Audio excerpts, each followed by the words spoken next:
being here today. It's my distinct pleasure to introduce Dr. Vern Carruthers and Nicole. I should have asked you to pronounce your last name. Mishmarizing. Who will be discussing the inside scoop on faculty jobs, faculty hires, how negotiations happen, and how offers are made. And this is the first of our series this spring and summer, kind of demystifying how job applications are put together, what happens behind the scenes in the department at the dean's office when hiring decisions are made. And Vern is first of our four esteemed faculty colleagues who will be here, followed by Peter Hitchcock, who will talk about preparing a tenure track application. Laurie Isom, who is the department chair of pharmacology, will come talk about from a faculty chair's perspective how those decisions are made. And then finally, Dr. Kate Burrell will talk about negotiation in general, but also with a pretty heavy emphasis on negotiating faculty job offers, space and resources, not just salary, which is typical in all job offers. So I'm so glad that Vern is here today. And I think one of the biggest strengths of Dr. Carruthers, which I saw when I saw his CV, of course he has been on many search committees, and a lot of faculty colleagues recommended that he be our first speaker for this series. But what kind of stood out to me is that he serves on mentoring committees of a number of young faculty members. And some of them I think he has taken the initiative, and he's an informal mentor. For some of them he serves on formal committees. And his CV is a true testament to how many hours and how much time he spends on being at least 8 or 9 committees that's on his CV currently he serves on. So I think he has a good perspective, not only what happens during the search process, but also what happens when the faculty arrive here on campus and how to help them through transitioning from a postdoc position into a tenure track position. And Nicole, our star moderator, is a grad student in pharmacology. And if you guys read the little description on Nicole, Nicole is not only an accomplished scientist, she has the NSF fellowship, but she's also an NCAA running champion. And if you Google Nicole, you'll find all kinds of amazing information about her accomplishments. So thank you, Nicole, for being here. And if you want to be Nicole for any of our future series, let Maggie and me know, because Nicole reached out to us. We asked students and postdocs if you want to be a moderator, and we welcome anybody to put their name in the hat. So if you want to moderate a future event, let one of us know, or just when you have the evaluation, you can just put your name in the bottom that I want to be a moderator. So that being said, it's going to be Nicole and Vern's show. I'm going to sit and observe and enjoy. Thanks for being here, everybody, and thanks for the introduction. So I just wanted to start by asking a little bit about, before we get into the search committee and the job application process, and just your overall career path, how you got to the job that you have now, and what steps you took as a graduate student or postdoc in order to prepare for that. Yeah, well, I think like a lot of people in the room, my first experience in the laboratory was one that really kind of shaped what I wanted to do. I mean, I kind of had the blinders on and wanted to take this career path after I got first exposure to working in the lab as an undergraduate in a summer research opportunity. And I just had that feeling like if I could actually make a living doing this, I would love to do that, and it's worked out well, although it's taken a little while. So as an undergraduate, I felt I really wanted to go to grad school, and of course did a PhD, and then from there came into the U.S. I'm originally from Canada, and did a 4-year postdoc in New York City at Rockefeller University, and that went pretty well. But once I finished that, of course, I wanted to get a faculty position, but the job market was horrible. The NIH funding was terrible at the time. No one was really hiring, it seemed.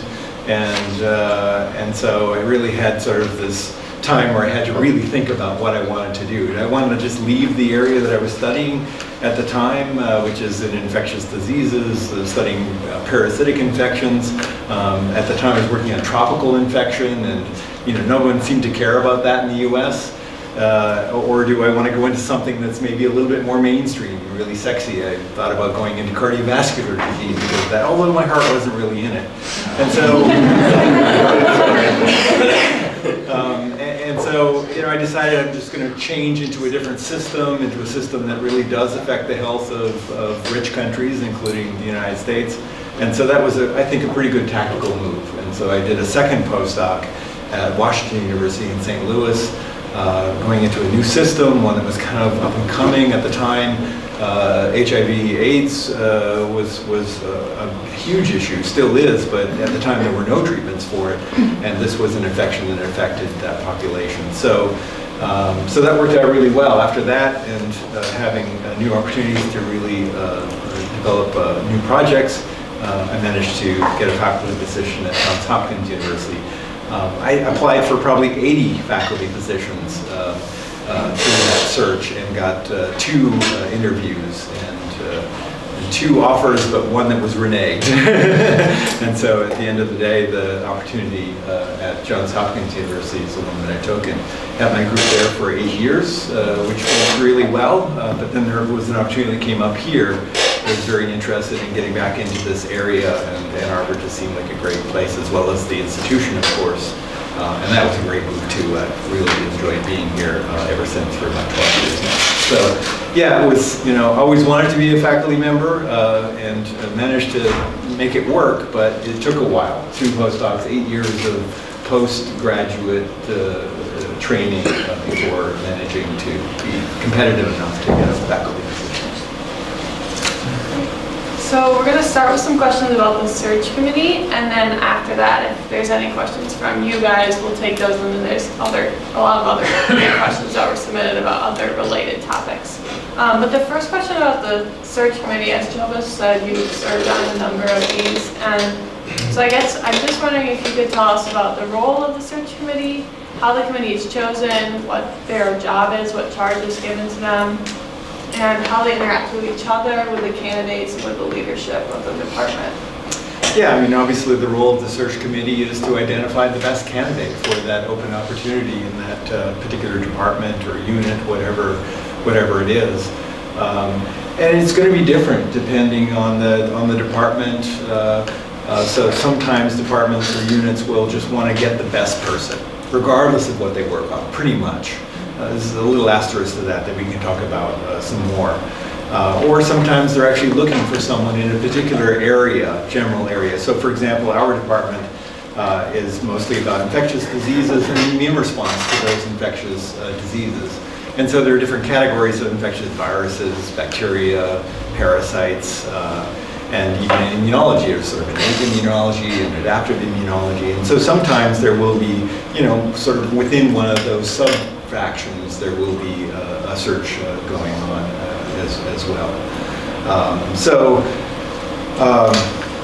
For example, when I came here, there was a new chair, and so often when a new chair is appointed, they have the opportunity to shape the department. So they will have a certain number of slots that the dean has said that they can support and fill, and so. Again, there were several. There was one for a virologist, one for an immunologist, one for a bacteriologist, and then one that was open. And that worked out great for me because I was politically neutral. Working on a parasite, it wasn't as though it was going to be overbalanced in one particular area. So I think that also influences who is asked to be on the search committee. Right? If you have, you're just trying to get the best person, then they will want to have representation from lots of different faculty in that department, in different areas, right? In our department, we want to have an immunologist and a virologist and a bacteriologist and such, so that they have this, so that it doesn't end up being too heavily weighted in one particular area as well.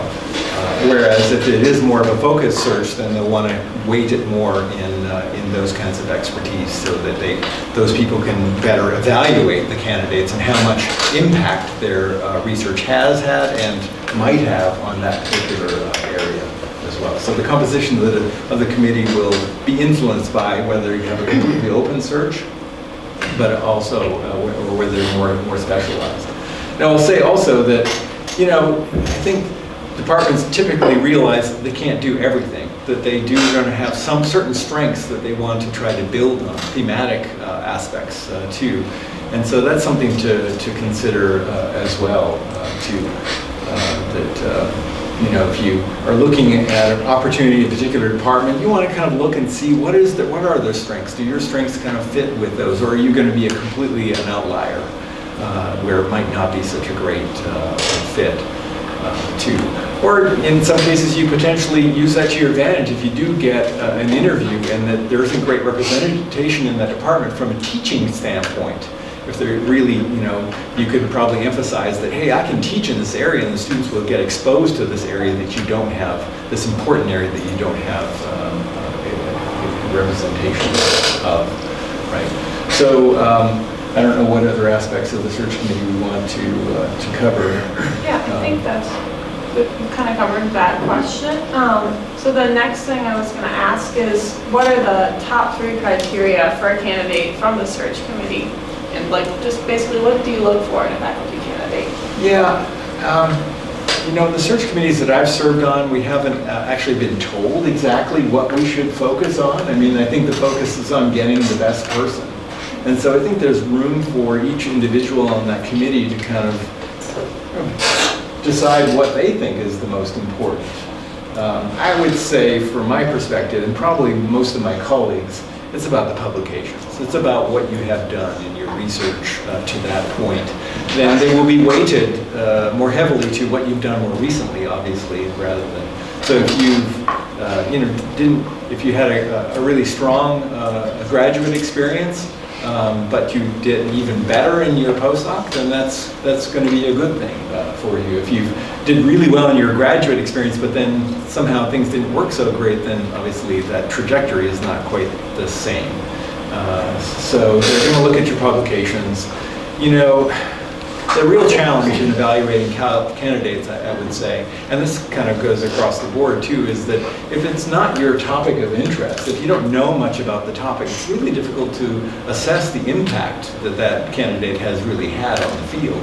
You're going to do that also through reading the letters too, because the letter writers will hopefully put it in a context and give you some idea of how important it really is.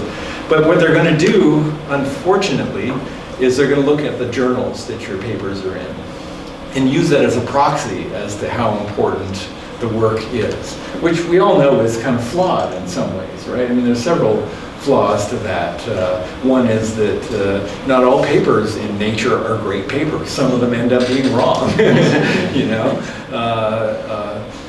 But again, because the task of the committee is to screen so many candidates, typically for a search at a really good place, you're going to get at least 100 applicants.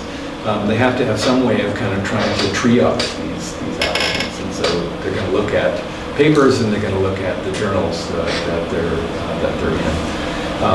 Obviously, a paper, you can judge the impact of a paper better several years down the road when it has a citation history. That's probably a more strong metric of how much impact that paper has, how much attention it's gotten. But even that has to be carefully assessed in the sense that different fields get more citations than other fields too. So publications definitely, you know, you'll track your record, and obviously trying to project. This is another challenge of the committee, is they're going to evaluate what you've done, but they also want to be able to try to project what are the opportunities in the future for this line of investigation that you're going to be working on. So they're going to try to see what is the potential in the future for your research and all other aspects of the candidate too. So yeah, papers will be the most important. The letters are very important too. You know, your letter writers definitely want to obviously have your mentors write letters for you, and to some degree the stature of those individuals matters too. Carry more weight if they're well-recognized individual. But we all know reading letters can be challenging too, because it depends on their personality. Some people are much more effusive in their praise, and others are much more critical too. So, you gotta try to, as best you can, assess the candidates through those letters too. I have a follow-up on this subject. So, in regards to sort of stating the value of your publications, is that something you address in a statement, or? Like, do you do that kind of thing where you say it's been cited X times and this is what it contributed to the field? Well, I think definitely in your research statement that you want to try to bring that out. I don't know if you'd put the citation metrics in there. It probably won't have a lot if it's something recent, but you do want to try to put it in the broader context of, yeah, what is the novelty of that? You know, this hadn't been done before. This really kind of changed the way the field, at least this aspect of the field, thought about things. Absolutely. And again, that hopefully that comes up in letters too. So we say publications, letters, those are probably the two most important aspects of it. The statement of interest is going to give the committee some idea again of what topic the individual wants to kind of continue to pursue, and they can sort of assess that and how well of a thematic fit that would be for the department too. And then sometimes they want a teaching sort of philosophy portfolio. Obviously at a research intensive institution, that's going to be sort of the last thing that they're going to really weight. But obviously at a smaller teaching college, that's going to be weighted much higher. So how about the K99 grants or something? Do you look for that, or is that a consideration? Well, I think we'll get to maybe talk about that a little bit more later, so maybe we'll hold on to that. It's an important one. So you kind of touched on this already, but when you get all these documents, there's obviously a lot that goes into the whole package when you apply for a job. What's the first one that you look at when you're considering a candidate? So what will typically happen, of course, is that we'll receive the applications. We'll have some administrative help in the office to kind of pull all those together, get them organized, be able to put them up on the cloud so that we can get access to them. A spreadsheet will be generated of all the candidates, and then typically what the search committee does is the chair of the search committee will then sort of assign reviewers for the applicants. Each applicant may be reviewed by 2, maybe 3 faculty members on the search committee, and they're going to be charged with doing an initial assessment of those candidates and giving some sort of score to them, along with notes, of course, so that those can be viewed by the other members of the committee. And so really the first thing we look at again are really the CV. The CV is critically important in that, because this is the synopsis of everything that candidate has really done. So you do want to make sure that your CV is in good, easy to follow kind of format. Another thing I'll add is that I think you really want to be updating your CV every time something happens that's worth going on that CV. If you say, no, I'll just do it periodically, you'll forget about things. And it's so important to have a really, fleshy CV, I would say. Not that it's just the little trivial things in there. Of course, you have to decide whether it's important enough to put in your CV. But, and the committee will know what to really look for. They can zoom in on the really important parts. But there's, those additional kind of peripherals that I think also sort of show that you're actively involved in lots of different things too. So don't forget to update your CV every time something happens that you think should go on there. Make sure you put it on there. So yeah, they're going to look at the CV and then the letters, I think, would be next, and then the statement of research interest. Great. So what are some of the common red flags that you see when you're looking through the applications? What's a major factor that could completely ruin anyone's chance of getting the job? Well, I think, again, the lack of publications, especially in the most recent training experience, that will be something where that proposed or that application is going to go kind of further down the list.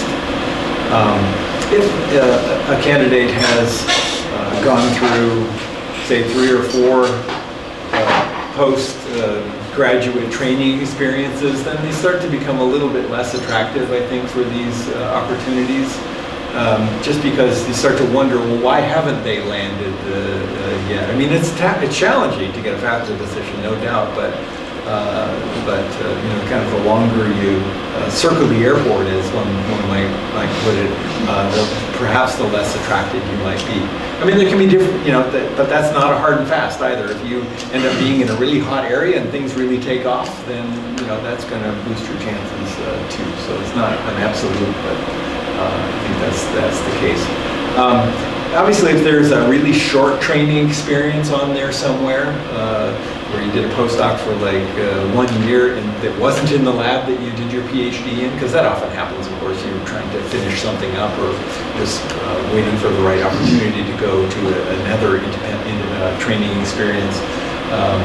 But if it's really short in a different place, then you'll want to try to address that. I think it's just important to sort of put that out, like what happened there and how you dealt with that and moved on and then was successful from there on too as well. So I think you just want to be transparent about that sort of thing.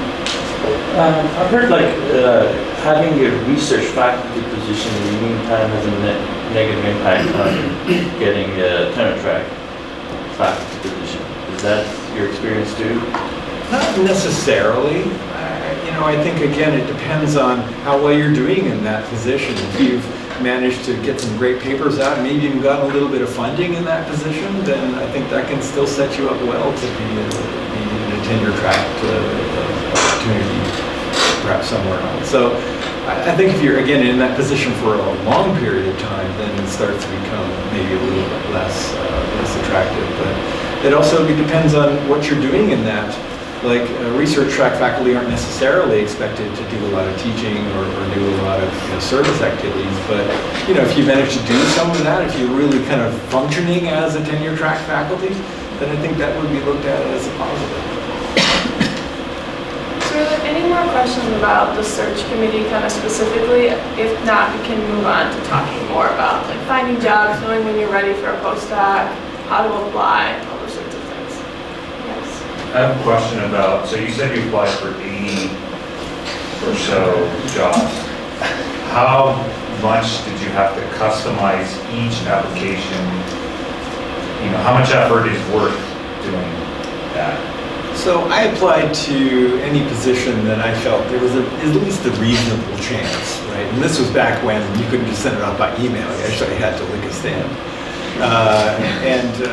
And so it sort of weighted. If it was something that I think was right in my wheelhouse, I would put in extra effort to really try to customize things for that. But if it was something that, this is kind of a long shot, I wouldn't spend a whole lot of time on it. So I think it just depends on. Then as a follow-up, so you sat down and just started Googling positions, or? There was no Google. Pull out the newspaper. Yeah. At that time, a lot more advertisements were done in journals, in the back pages of journals, and so I would get the journal and peruse through them and look for opportunities that seemed to be a reasonable fit that way. And we'd just send them off. I mean, those 80 applications were over the course of probably a year and a half. And the vast majority of them, you don't even get a response, which is kind of unprofessional, but again, 100 applications. So you got to have pretty thick skin through this process. It's not going to be, that trivial to do it for many people. Maybe you're fortunate enough to, just have had everything go great and good enough to have everything go great, and you're going to be kind of a top of the list of a lot of places. That's obviously the best kind of position. From your experience talking with your trainees, would you say that nowadays you would need even more applications, less? How does that change from what you can see currently? I don't know the answer. I think there's the sort of diminishing returns. Again, you're going to know your area. If you're in cell biology, for example, you want to be applying to cell biology departments, but let's say you work in the cell biology, some kind of infection. Well, cell biology departments don't often have people who work on infections in them. So, you might want to really think more on infectious disease. So I think it's just context specific. You really want to think about, you don't want to waste people's time, because you're also not only spending your time in sending that application off, but you're also expending the time of your letter writers too. And so, I wouldn't just do a carpet bombing of all opportunities out there. I would just really think about which ones have the best chance for. So I think you still will want to plan to apply for a good number of places, I don't think you need to do more, but I think you can expect to apply to several dozen at least. I will say also, there's a sort of number out there that only 15% of people who come through and do a PhD and do a postdoc are able to, get into faculty positions. Remember, that's across the board. That's across all institutions that train graduate students and postdocs. I think that by being at a strong university institution like this one, the number's probably higher. So don't let that really discourage you. 15%, oh, my chances are so low. It's going to be higher having a training experience at good places, including here. You talked about the publications and the impact factor of the journals where you published. So there's a large discrepancy between the impact factor of journals in one area and other areas. So if you have a very straight career path, you did your PhD in the same area, then your postdoc, then your faculty job, then that's easy because people know what the impact factors are. But if you're doing a multidisciplinary, you're trying to get into multidisciplinary positions where some of the people on your faculty might be from med school, some from engineering school, and for people from med school might be like, oh, this impact factor is at the bottom, the lowest that they've seen, but in engineering school it's probably might be among the highest. How do you address that when you have a broad area of expertise in your? Yeah, it's a challenge. I mean, I would hope that the chair, when they're assigning assignments for which faculty are going to review which applicants, will take that into consideration and have the right experts reviewing those individuals who can kind of talk about, that this is the best journal in this particular area and be able to convey that. I don't think many search committee members actually look up the impact factors. They're going to just sort of, do I recognize this journal? Does this look like a specialty journal? Or does it look like one that is serving a wider audience? Obviously, those ones that serve a wider audience are going to be considered a little bit more substantial, potentially. You mentioned the longer you are staying in the postgraduate training, the less attractive you will be. So is it a bad idea to do a second postdoc, and how long will you recommend the limit to be a postdoc before you can find a faculty position? Yeah, that's a really good question. As I mentioned, I did 2 postdocs, both were 4 years long. I think with a postdoc, you want to be there long enough that you can get something out of it, right? Your papers are the currency, and so you want to be able to get at least a couple of first author research papers and good destinations from that. I've seen other successful applicants that have been in postdoctoral training for at least 8 years, maybe even 10 years. Again, it just depends on what you've done in that time. They're going to consider the length of the time, the density of productivity through that time, and then the quality of the work that's come out of that. But I think once you get into 12, 15 years, you think maybe you should. It's going to be more challenging. I'll also say, though, there are very few unemployed PhD scientists. Very few, right? So, people find their way. I mean, there's really a need for smart, science-savvy people out there in a lot of different career paths. Sort of this, I think, in some ways, some students or other trainees kind of think, wow, it's going to be so hard, or it's going to be really difficult to find my way. But there are opportunities out there, and if you decide that you don't want to stay in academia, be a faculty member or whatever, there are lots of other opportunities, and you just got to do your homework, and you got to network.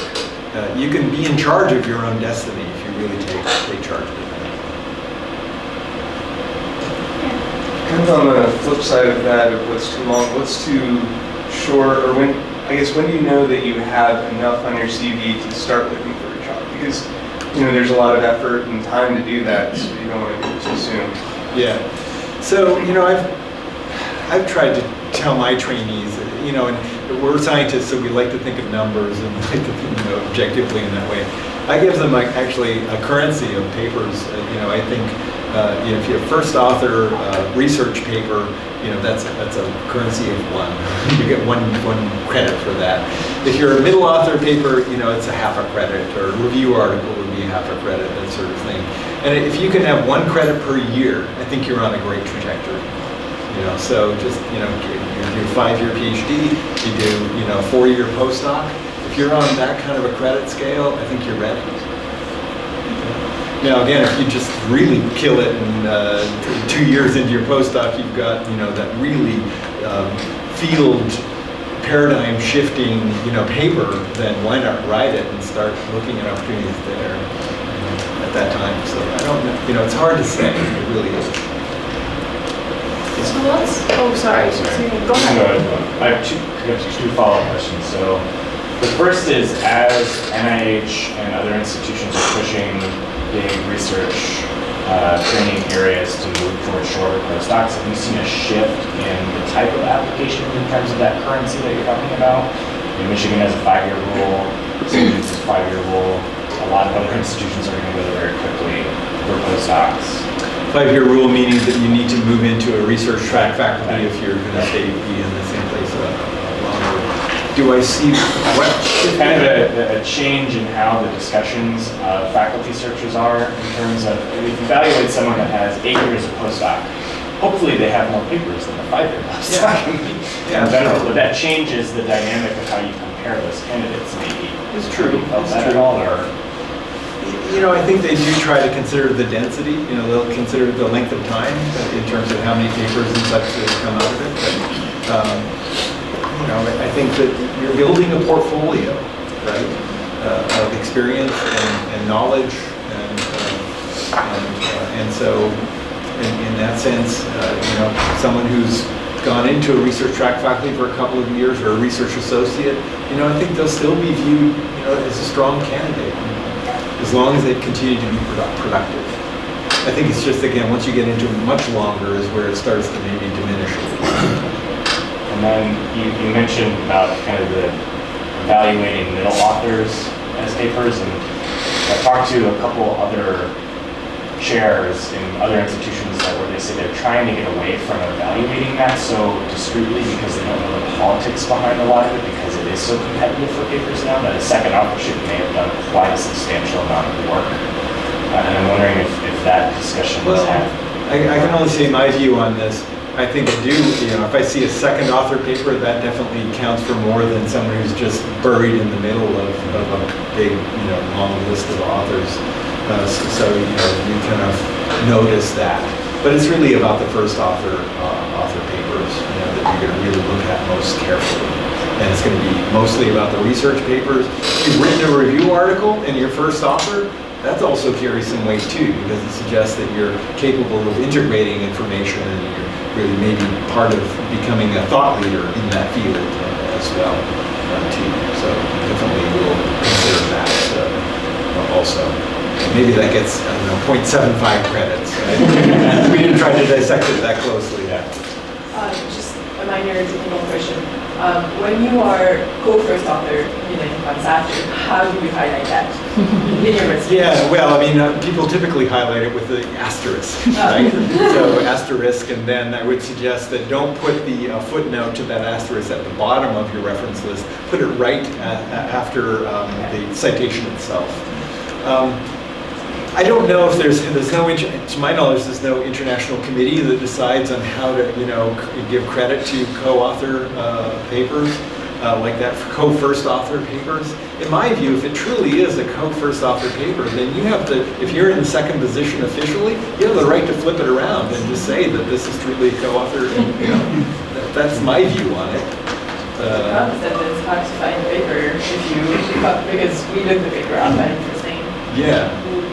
Yeah, it's true. Yeah. So how do the senior author papers weigh? Yeah, so senior author papers.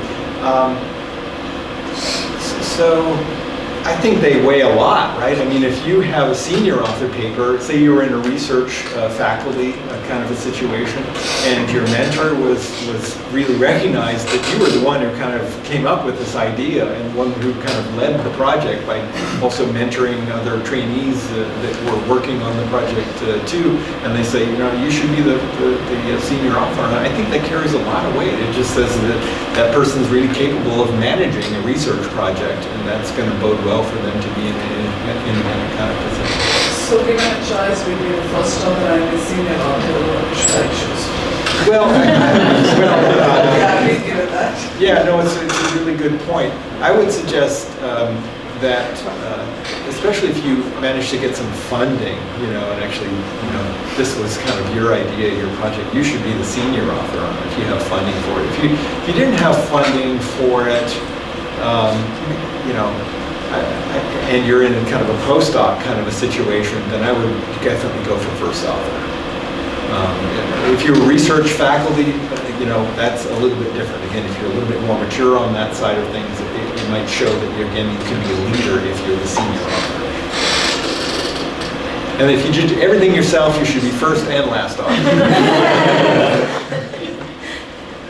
So I want to circle back to your question about the K99s or R00, the training grants. Talk about how those impact the success of an application and if they're necessary or not, and how strong those are considered. Well, they're not necessary. The vast majority of the candidates that we've seen in our searches don't have a transitional award like that.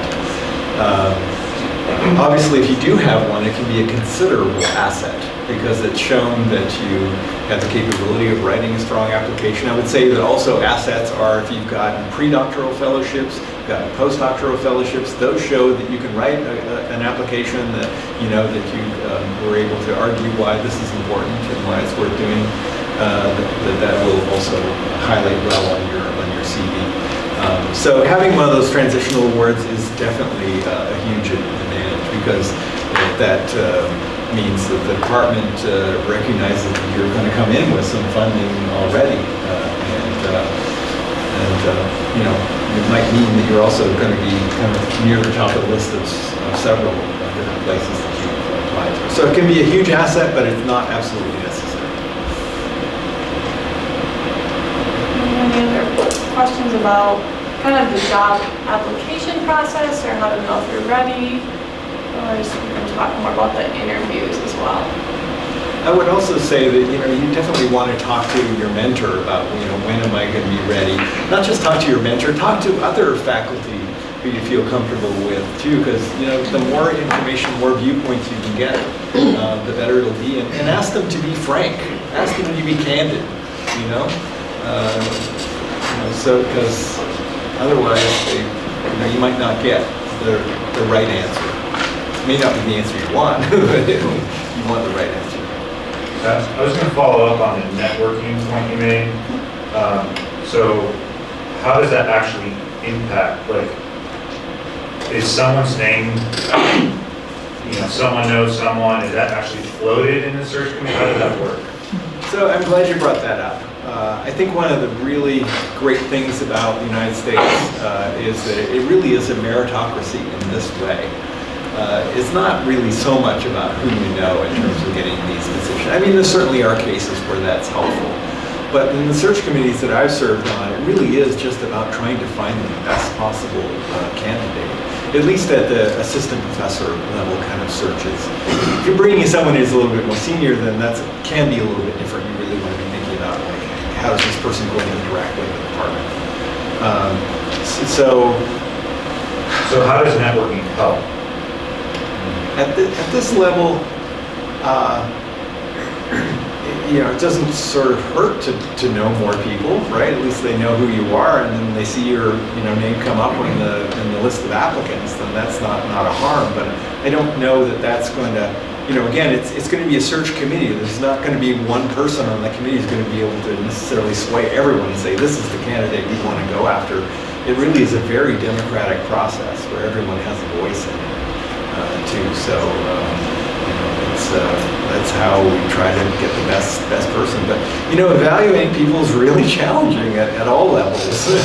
And you just do your best in trying to get the best person and hope it works out well. So one more follow-up on this. So if you or a colleague on the search committee has been to posters, talks, whatever, will they say that in the group discussion? You know what, I discussed science with this person, they seem to be I think so. Absolutely. Yeah, I think so. Sure. Again, again, I can only go from my experience. The search committees I've been on have been very open about things that are not targeted searches at all, but there probably are other cases in which there are really more targeted, really like we saw this person at this meeting, they give the best talk of the meeting, this is someone that would be really a great fit for our department. And then, it's pretty rare that they'll just go after that person. Generally, they're going to have a search. It's probably required in most institutions, but that would be a way to kind of get yourself up in there. Almost certainly going to come for an interview kind of a level. So definitely, if you get a chance to talk at a big meeting, that's a great opportunity to really show that you got the right stuff for this business. I would also say that going to a meeting and asking questions too is a way to get noticed, right? You ask a really, great question about a talk, and then, there are going to be people in that audience who are on search committees currently, and they might seek you out because, wow, that was a great question. Let's talk more about this kind of stuff. So, try not to be shy about asking questions and putting yourself out there. I know it's hard to do. It's really intimidating, but, if you can kind of get over that barrier, that's another way to get recognized. What are the best ways to find openings? Because you said most of them used to be in journals, but it doesn't seem like that's quite the case. Yeah, I can't really answer that question because I haven't looked for a job. Thankfully, I haven't had to look for a job recently. It's all electronic now. I think we have been advertising in there with faculty, job bulletin boards or whatever they are. Most people go to now to search for things. So it's all electronic these days. There are almost no advertisements in journals anymore. Can I add something to that? So in science and nature jobs are probably mainly, and then the department websites oftentimes also post. And then the third place to look for is societies, whatever the people belong to, like ASM or AACB or SFM, they also post. So the three places that I would recommend looking for faculty positions. And you may know that there's a seasonality to this. A lot of the advertisements come out in the fall, and then they'll be interviewing in the winter and hoping to have someone start in the beginning of the academic year in September. So think about that when you're deciding when is a good time to really get started. You might want to get started, in that season. Whereas if you kind of realize in January that, well, I should get started, well, you kind of miss the sweet spot for that year. So going on to talk more about the interview, what element of the interview do you consider the most important? I think the research talk is going to, you really want to make sure you're well prepared for that and got a well polished presentation because that's where you're going to have not only the audience of the search committee but also the audience of the entire department as well. So that research talk is probably the most important. The other is that you will obviously want those interviews, those one-on-ones. You're going to meet with every member of the search committee and so you'll want to make sure that goes well. You can practice it too. I mean, you can have a mock interview with your mentor, right? I mean, just ask them to do it. I'm sure they'd be happy to do it, and then you can get a little bit more comfortable with what kind of questions you're going to get asked. It's a format going to be like. And then, of course, the more opportunities you go to such interviews, the more comfortable you be with, the better you're going to be at it as well. So I would say, yeah, for research talk and then the interviews. Those are the two most important aspects. So what kind of questions will be asked and what's the format? Well, I guess fortunately most in the room have had these kind of experiences where they're gonna if the meeting, the one-on-one meeting is after the talk, then they may have a few extra questions for you about your talk. They're going to be asking you questions, maybe more questions about what you want to do in the future too. And they may be asking a question about who do you think you would collaborate with in this department. So if you get to the point of an interview, you definitely want to do a good amount of homework on who are those other faculty, who are the ones you see yourself really synergizing with and wanting to maybe collaborate or at least have those hallway discussions about things too. And then, they may want to share some of their research experience too. And you should be, obviously inviting of that too, because everybody likes to kind of talk about their own work, and hopefully they don't just end up using the whole time doing that. But, again, that's an opportunity for you to be really listening carefully and asking thoughtful questions that show that you're interested in it. If you start yawning in the middle of it, that's just like really bad. It's like So we have a question in the back and then up here, so maybe we'll go to you first. When you have kind of interdisciplinary expertise, how well is it seen to say I would try to collaborate also with this department that is not really for the job right now, but it's like trying to bridge gaps. Is that a good thing? Oh, I think so, absolutely. Yeah. I think everyone appreciates that, this whole enterprise has become more team-oriented and more interdisciplinary, and, truly, if you truly have interdisciplinary or strongly interdisciplinary, physics, and biology, or engineering and biology, those things are recognized as considerable strengths, and if you're somebody who you feel like you really can be that bridge to other departments and units, absolutely, I think that's a huge asset. So I have a follow-up about the research stuff that you mentioned. So, I'm a postdoc, so when I gave my postdoc talk, I basically talked about my PhD work. But this, I believe, would be a different kind of talk. So would you have to pitch what you're planning to do and what your future aims are? Is that how it Not works? in the research talk, no. In the research talk, you want to focus on what you've been doing in your current training experience as a postdoc, right? Often, but not always, the interview will include a chalk talk. There's your opportunity to kind of lay out your projection of what you want to do, and you often kind of lay it out a little bit organized in kind of grants, ideas. What's the main one that you're really interested in pursuing first? That's going to be the highest priority, and then kind of maybe a secondary one that you don't spend quite as much time on. And it's also going to probably be in your research statement as well. Again, what have I done? How does that lead into what I really want to do in the future? And why could that be really big and impactful on the field too? Just to follow up on the chalk talk, I've heard, and you can confirm or not, that a lot of applicants, the failure point is at the chalk talk. Can you comment on how or why? It can be. If you gotta kind of get up there and mumble and fumble and don't really have organized thoughts, that's not a good sign, right? So it's something you'd want to practice also. So there's no PowerPoint, I assume? Well, it depends. That's a question you'll want to ask before you get come to the visit.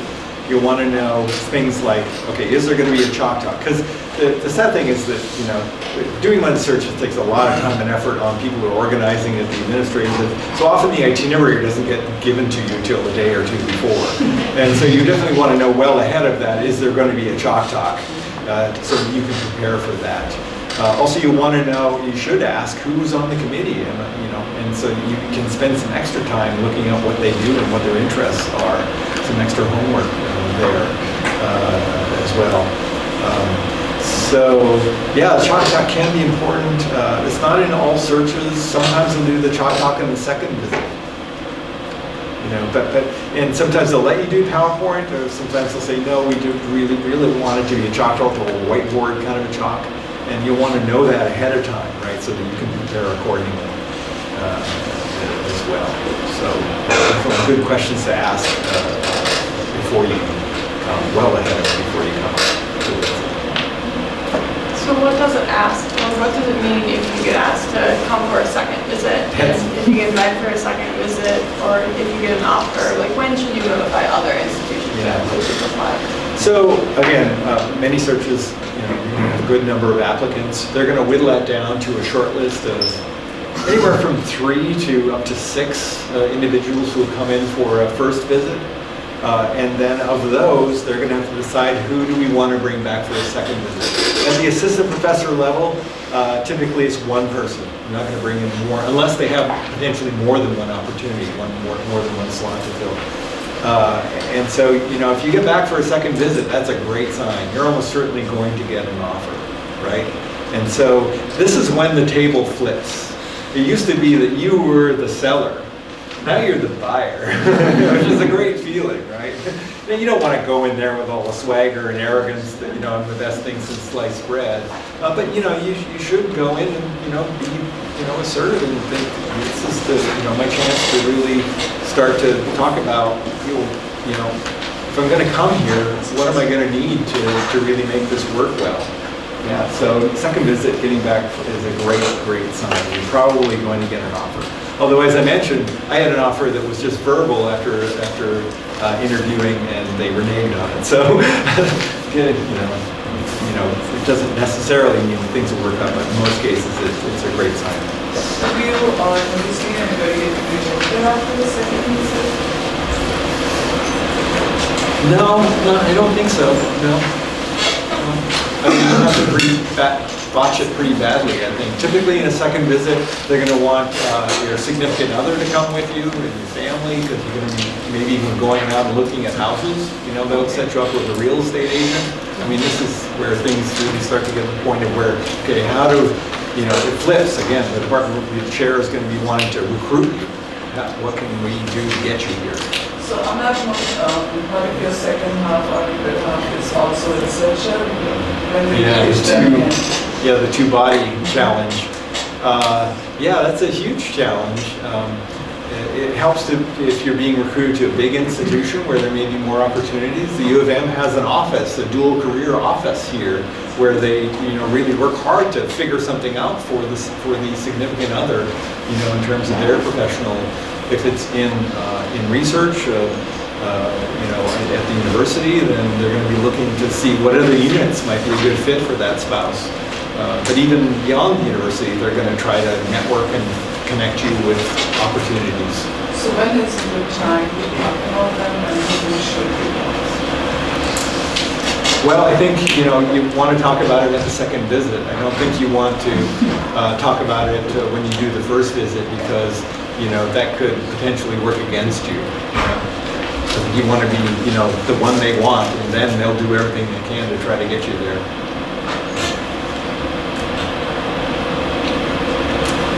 Any questions? Let's see, I can drop from. Follow-up question to the research talk. If you have several projects in different postdocs, and which one would you choose? The more recent one, or the talk about all different projects in your research talk? Yeah, so that's a great question. Which one do you want to talk about if you've done a couple of different postdocs? I would say you want to do the most recent one, definitely. That's where you've got the momentum in your work. But also take it as an opportunity. I think one loves to see applicants where they've really thought their way through their training experiences, right? I mean, I did a PhD in this particular area, and then I shifted over to this other area, but one that's still related enough where they can still connect those dots, right? And then, maybe you picked up a new approach in doing that, but then you're going to kind of build on that and go back to the theme of your original work and bring those two things together, right? So I would say it's definitely going to be talking about your most recent experience, but don't be, make sure you talk about how you kind of bring all of your experiences together to really create something that's new and exciting.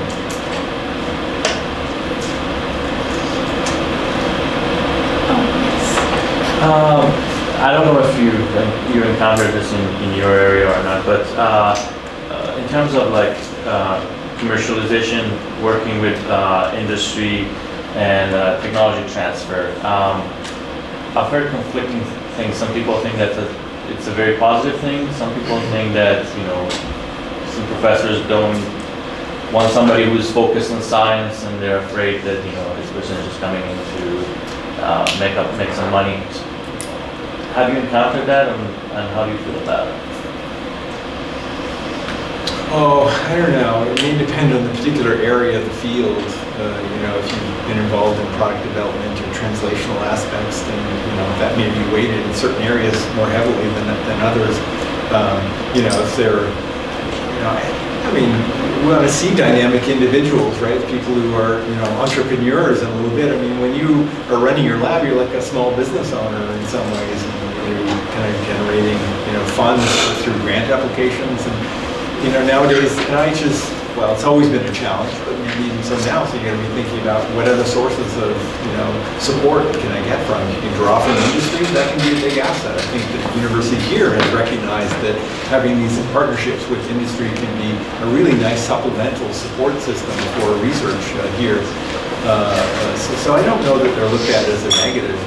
I don't think I would look at it as a negative. Question.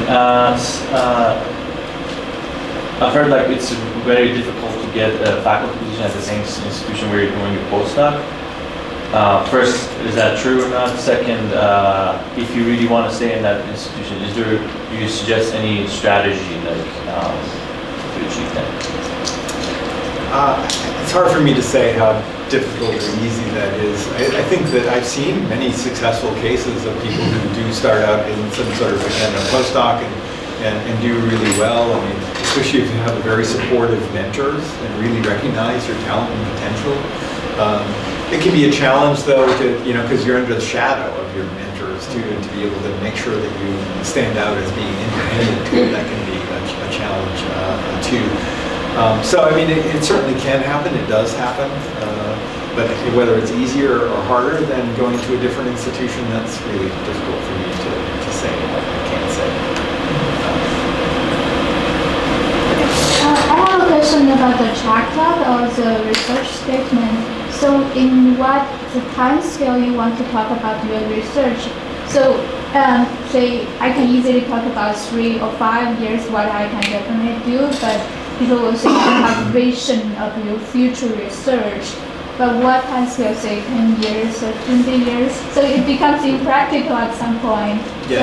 What level you suggest? No, I would stick to the 5-year, really put everything kind of emphasizing on that. From the department's perspective, they want to see that you come in and get a grant, get an NIH grant ideally, right? A 5-year grant. And it's hard enough to predict what's going to happen within that 5-year period. Usually things don't go as you planned, and that's usually a good thing, because if it did go exactly as you planned, it's probably not that exciting. So yeah, I would definitely kind of focus on it, that 5-year window there. And if they recognize you've got a good plan for that, then that's probably going to be doing well in terms of your chances of getting that grant, at least at some point. Yeah. So, in follow-up to that, how ambitious do you want to be in your proposal? And I'm specifically thinking about some universities will offer a higher startup package than others. So if you propose something that's going to be extremely expensive, I don't know if that's going to discourage them from saying, well, this person wants to do in vivo 2-photon microscopy, so they need their own 2-photon. Yeah. It depends on the institution, right? I mean, I think that if it's a big place like Michigan, for example, they have the resources to, pull the money together to really support someone who needs that equipment. Is there a way to find out what average startup packages are per university? Yeah, it varies a lot. They've been going up. It's like quite a bit, but generally, I would say at an R1 institution, it's going to be at least $750,000. As a startup. But again, that can vary a lot. If you do need a big piece of equipment and it's very specialized and something that it's not going to work well in a core facility, for example, then that can go up to $1.5 million, maybe $2 million. Is there a limitation on how long you can spend that money? It varies from place to place. Most places, I think, do not give you a term limit on it, that if you don't spend it, it goes back into disappears. Most do that. But you'll want to know that, right, ahead of time, too. Any other questions? We're almost out of time. So you can do one more if somebody has a question. Go ahead. How much do you consider diversity in your candidates? Like, is that a factor at all? Or is that something that you could disclose in your personal statement or whatever, that a way that you would bring diversity to the department? Or is it strictly just about academic merit? It's going to vary from institution to institution. I would say here, this is a major emphasis area. Yeah, they will recognize that someone brings more diversity. That's going to be a certain asset to that person. So if you can bring it out, in some way, kind of subtly, is probably best. Then that would be probably a good idea, I would say. Absolutely. Let's wait. I think we had a hand back there first, and then Just sort of, as we're closing in on a high note, assuming that we got a position, how flexible is the negotiation for how much you get paid?